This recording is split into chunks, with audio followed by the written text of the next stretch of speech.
this is Minoo at Anglo-Link. First of all, I'd like to thank all of you who have posted comments and questions on YouTube and Facebook for me. I really appreciate them. Today I have chosen a few of the questions you have posted on Facebook.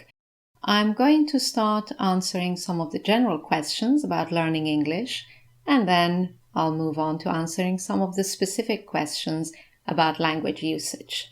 I'd like to start by answering a question from Cornea1. I hope I'm pronouncing your name correctly. You say, what is the best way to master English well and how to increase vocabulary? It's a very good question.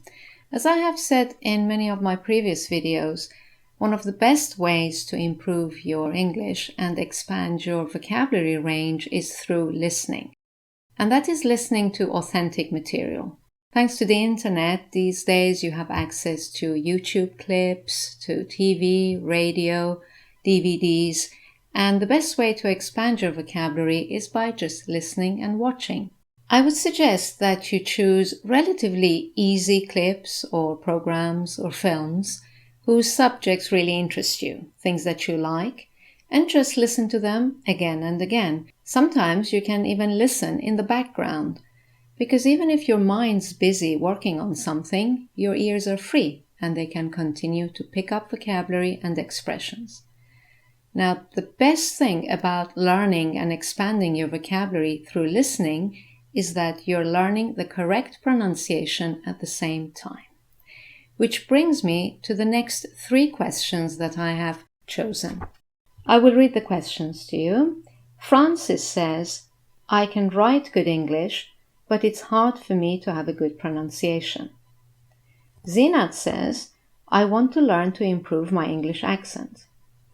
And Rasha says, how can I hear English well? It's very difficult. As I have just explained, if you have started learning English by reading and writing, you have missed the very important element of pronunciation.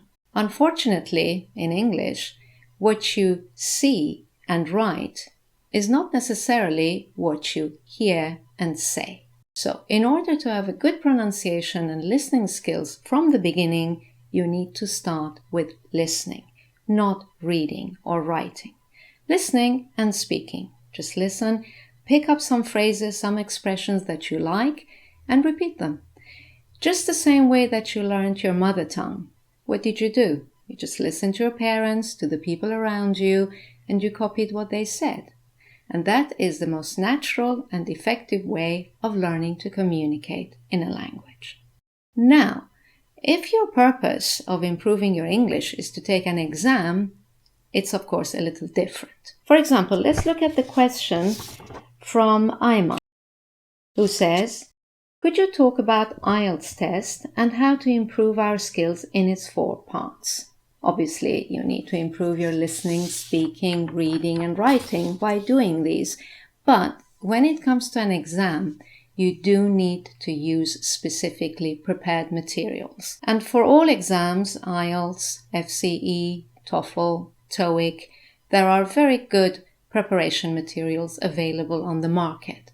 And you can also go to the websites. For example, IELTS.org gives you a lot of information about the test itself, the different skills that are required, and how to prepare for them. So use these materials. If you take the practice tests that are available in these specific materials and you find that there is one area, let's say for example speaking, that challenges you more than the other areas, I would recommend that you just take a few private one-to-one lessons with a tutor and focus on that particular area.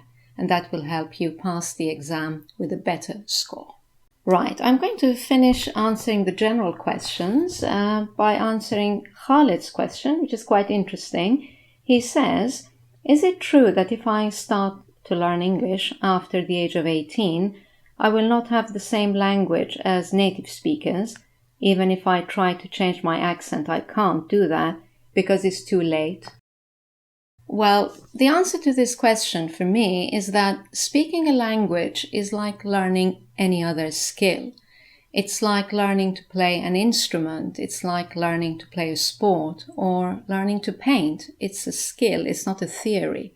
So if you are really, really motivated and you put in all the time and the effort that is required, you can learn any skill at any age. Okay, it's true that the younger you are, the easier and quicker it is to learn a skill. But it's true that with the right level of motivation, if you really, really want to do something, given the right tools and the right teacher, and if you're prepared to put in the time and the effort, you can learn anything at any age. So if you're motivated, give it a go. I'm sure you will succeed. Right then, moving on now to some specific language questions. The first one I've chosen is from Mihaela.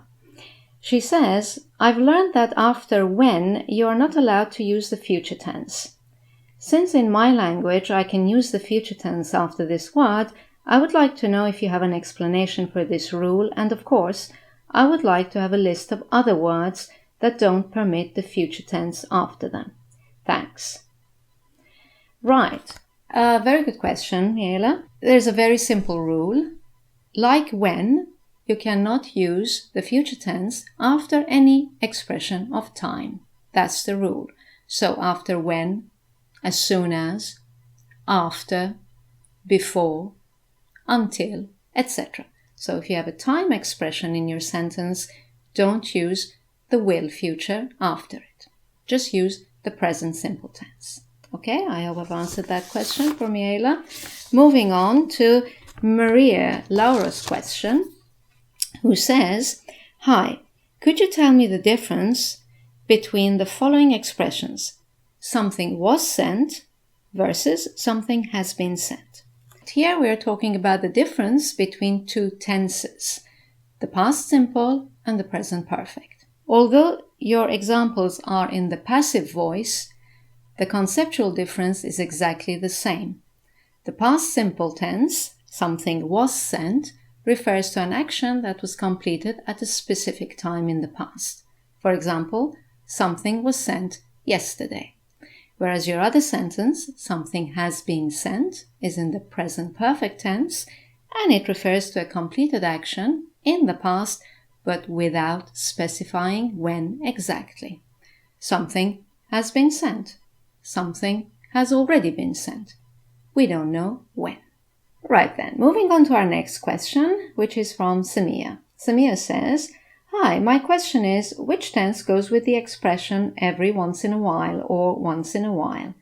Is it the present simple tense or the past tense or something else? Well, this expression once in a while or every once in a while refers to something that happens regularly. It's a habit. So you can either use the tense, that's for a habit in the present, or an expression which is for a habit in the past. If you're talking in the present, it would be the present simple tense. For example, I go swimming once in a while. If you're referring to a habit in the past, then you can use either the expression used to or the modal would. For example, when I was younger, I used to go swimming once in a while. Or I would go swimming once in a while. Right, the next question is from Arun Prasad, who says, My dentist always keeps ... me to clean my teeth. I hate that. And in brackets we have the verb tell. I know it is telling, but what is the rule? Always means habit, present simple. You're right. That's why the tense is keeps, present simple. The point here is what to put after keep. Is it keeps to tell, keeps tell, or keeps telling? In other words, infinitive, infinitive with to, without to, or the gerund. The answer is that after the verb keep, you must always use the gerund form. So, keep going, keep dancing, and in this case, keep telling. And the final question is from Reshad, who says, I have a very essential question.